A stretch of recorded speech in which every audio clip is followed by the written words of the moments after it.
You've probably heard the rumor. Back in the day, Canada banned fruits. It sounds wild, dangerous, and a little bit crazy. And that's exactly why the story sticks around. But it's completely wrong. Let's be crystal clear. Canada never banned apples, bananas, oranges, or any other natural fruit. The government never declared that eating an apple was illegal. That would have been absurd. It would have destroyed the entire agricultural industry overnight. So, what really happened? The truth isn't about fruit, it's about what we were doing to it. To get it, we need to go back to the 1950s and 60s. After World War II, the world became obsessed with convenience. People wanted food with a longer shelf life, brighter colors, and a perfectly consistent taste. But fresh fruit was a problem for this new model. It rots, it bruises, and it doesn't travel well. So companies stepped in to fix nature. Fruits started getting sprayed with fungicides to stop mold. They were coated in wax to look shiny and last longer. They were canned with a cocktail of preservatives to survive for years. Fruit juice wasn't even juice anymore. It was a factory-made liquid of sugar, acids, dyes, and artificial flavors. On paper, it was still a fruit product. In reality, it was an industrial creation. At the time, food regulations were weak. Approved just meant it didn't poison you immediately. Long-term safety wasn't really a priority. Companies were moving way faster than science could keep up, and governments let them. By the late 1960s, the consequences started showing up. Early studies began to link some of these additives to organ damage in animals and raised red flags about cancer risks. The public started getting suspicious too. People began reading labels, and doctors started speaking out. The pressure was building. So when Canada finally acted, it didn't make a big, loud announcement. There was no public panic. Instead, it was quiet and confusing for the average person. Specific products were pulled from shelves. Certain ingredients were restricted. Some imports were turned away at the border. From the outside, it just looked like fruit products were disappearing. Canned fruits vanished, juices changed, and fruit-flavored snacks were gone. People didn't read the boring government notices. They just saw the empty spaces on store shelves and filled in the blanks.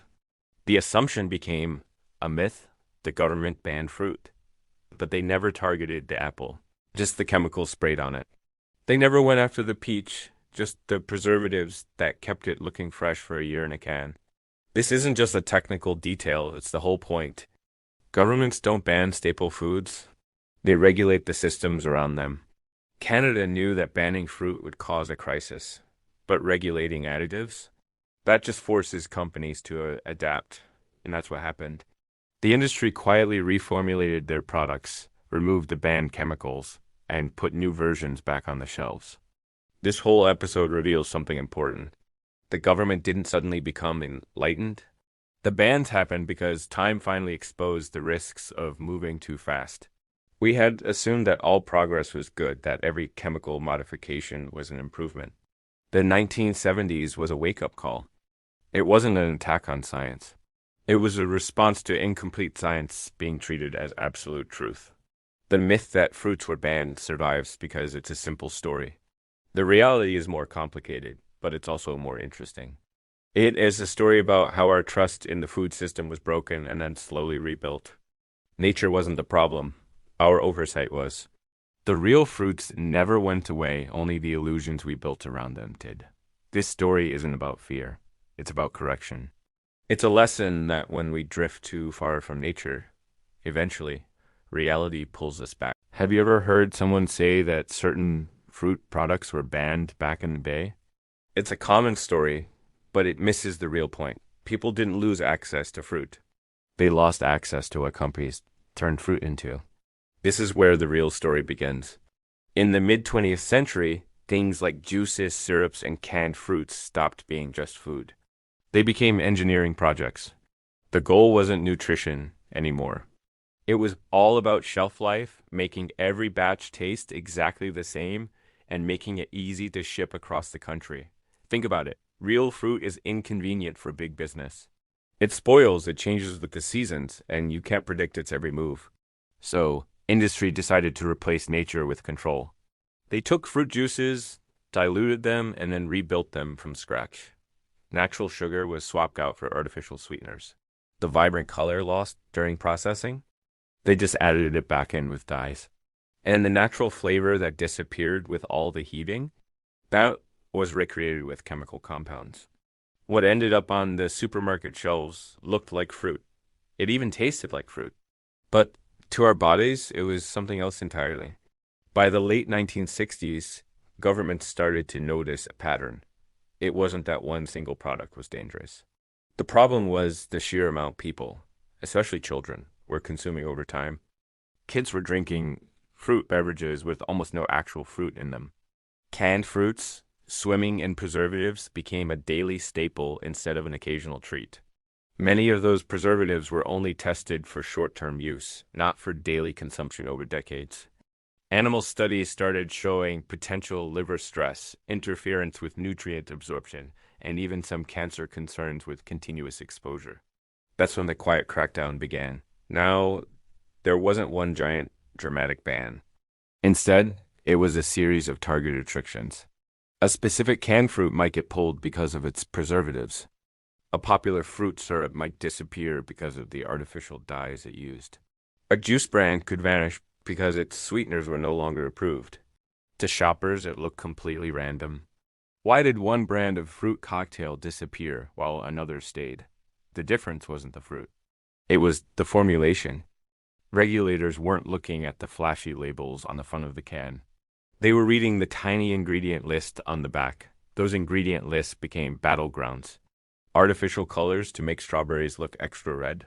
Preservatives to keep peaches unnaturally firm. Flavor enhancers to fake freshness. When any of those ingredients crossed a safety line or lost approval, the product failed. Not the fruit, the product. Companies had a choice. Reformulate, which costs money and changes the taste. Withdraw the product.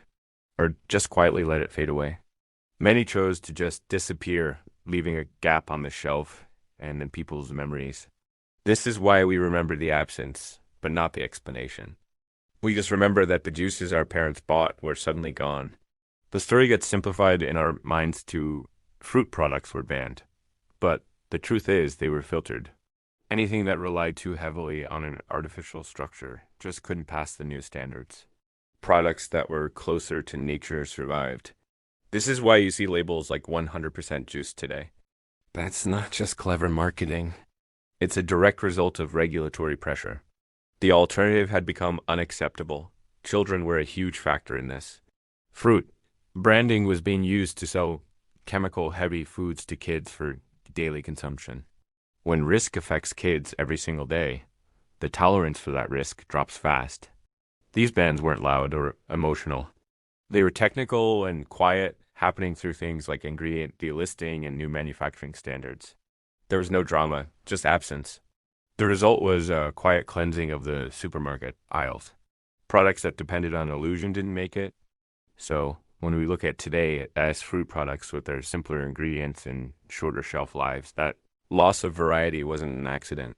It was enforced, not to punish companies, but to reduce a long-term risk that had gone on for too long.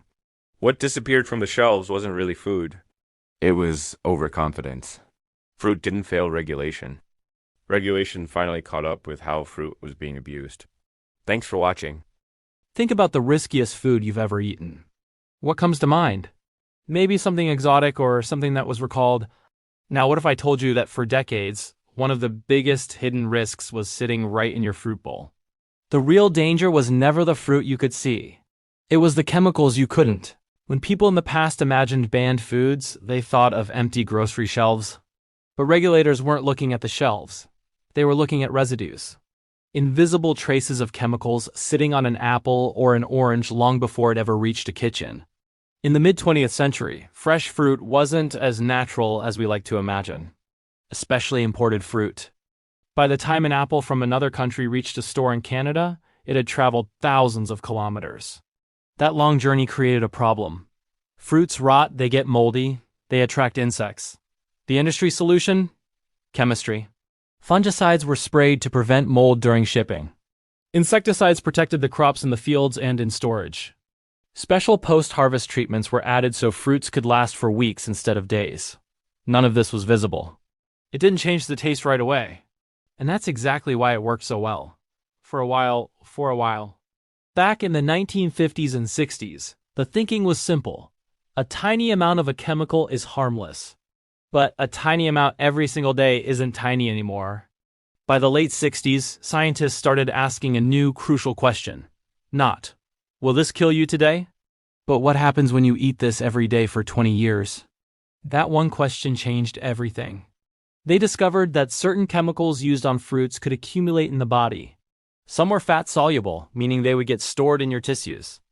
Animal studies showed others could interfere with hormones or liver function.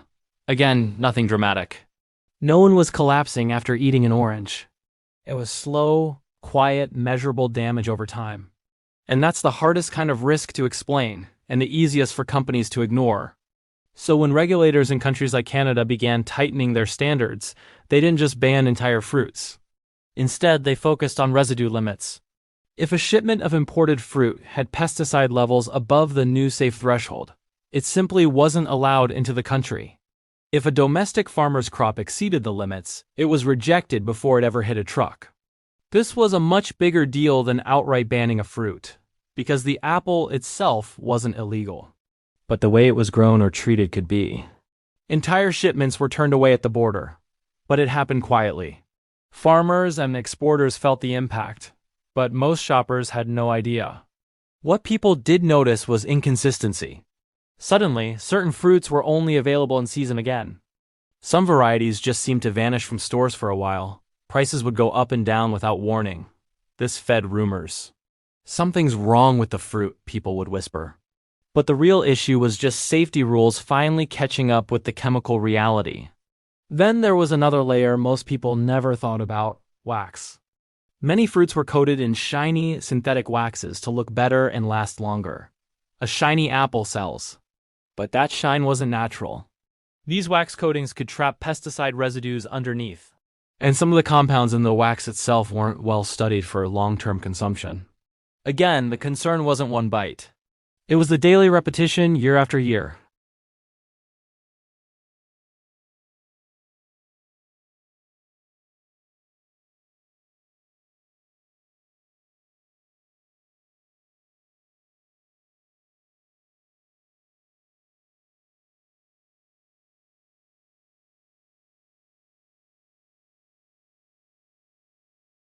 This period also revealed a major split between local and imported food. Imports were a black box. So border inspections became incredibly strict. This created quiet trade tensions, but safety standards didn't budge. And it's important to understand this wasn't an attack on farmers. Most were just using the chemicals that were approved and recommended. When the approvals changed, they had to adapt. But adapting takes time. In that gap, the shelves change. And when the shelves change, people invent stories. The truth is less dramatic but far more unsettling.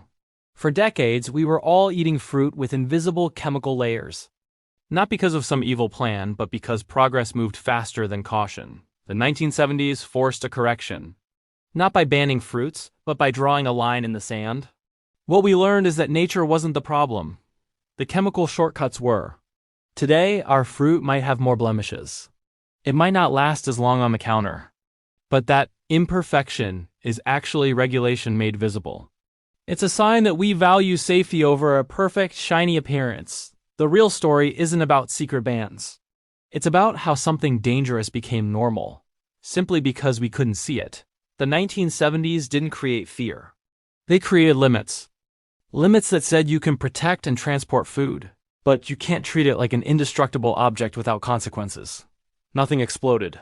Nothing was dramatic. Just quiet enforcement, and quiet enforcement is always the hardest story to tell. Thanks for watching. If you found this interesting, consider subscribing for more stories about the hidden history of our world. You ever wonder why certain fruit-flavored snacks from your childhood just disappeared? It wasn't because fruit suddenly went out of style. The fruit itself was always there. What vanished was the illusion of fruit. By the late 1960s, we weren't just eating fruit. We were drinking it, chewing it, and pouring it over everything. Except, most of the time, it wasn't fruit at all. It was a clever trick. See, our brains are wired to associate sweetness with fruit. Industry giants understood this perfectly. So they started reducing the real fruit in their products, then removing it entirely, and finally replacing it with something new, artificial sweeteners. These sweeteners were a marvel of efficiency. They were cheaper than sugar, more stable than natural juice, and incredibly potent. A tiny pinch could deliver a powerful punch of sweetness that used to require a ton of fruit. It looked like progress. But efficiency often hides risk. One of the most popular sweeteners at the time was considered safe for a very simple reason. It didn't spike your blood sugar and caused no immediate reaction. No pain, no problem, right? But safety isn't just about today. It's about what happens when you repeat something over and over again. By the end of the decade, uncomfortable studies began to surface. Certain artificial sweeteners were consistently causing tumors in lab animals over the long term. This wasn't enough to cause a panic, but it was enough to plant a seed of doubt. And doubt is lethal for products built on trust. When Canada took action, they didn't get emotional. They got biological. Their logic was simple. If a substance has zero nutritional value, is consumed daily by millions, and shows cancer signals in long-term studies, then convenience is no longer a valid defense. So approval was withdrawn. Not slowly, not partially, just gone. The first things to disappear from shelves weren't obviously junk. They were low-calorie fruit drinks, healthy fruit syrups, and candies that claimed fruit benefits without containing any actual fruit. These products failed not because they were sweet, but because they replaced nutrition with chemistry and called it innovation. Parents were the first to notice something was off. Their kids were chugging brightly colored, intensely sweet liquids every day that had zero fiber and minimal nutrition. Doctors started connecting the dots, not to prove a direct link, but to question the constant exposure. When it comes to children, regulators don't wait for absolute proof. They act on a lower tolerance for risk. Suddenly, artificial sweeteners lost their protective shield. This led to a strange moment in grocery stores. Products people assumed were harmless were just gone. Not candy bars, not junk food. Fruit items. The word fruit had acted as a psychological cloak, and regulation had just stripped it away. Of course, companies reacted. Some fought back, some lobbied, some argued the science wasn't settled. But none of them could argue that these sweeteners were necessary. They were optional additives designed purely to cut costs and extend shelf life. That made them expendable. Once the artificial sweeteners were restricted, the whole illusion fell apart. You can't fake fruit flavor without intense sweetness, and you can't sell a fruit identity without using either real fruit or sugar. So many products were pulled from shelves. Others were reformulated with real sugar, which made them more expensive, changed the taste, and shortened their shelf life. A lot of them just didn't survive the transition. This is why older generations remember a time when their favorite fruit-flavored items suddenly vanished. It wasn't because fruit became dangerous. It was because fake fruit became indefensible. Another huge change was honesty in labeling. Before this, terms like fruit-flavored were vague. Natural taste didn't mean natural ingredients. The bans forced language to tighten up. You couldn't imply fruit if there was none. You couldn't imply health if there was no nutrition. The truth became visible on the label. This isn't about demonizing sweetness. It's about banning shortcuts that taught us to confuse intense sensation with actual nourishment. The correction felt like a loss, but it was really a recalibration. Our bodies never needed artificial sweetness. Industry did. After the bans, people complained that juices tasted weaker and syrups weren't as intense. They were right. They weren't supposed to be. What disappeared wasn't fruit. It was exaggeration. Artificial sweeteners didn't fail because they were evil. They failed because they replaced food with a feeling. And when a long-term risk appeared, that feeling just wasn't enough to defend them.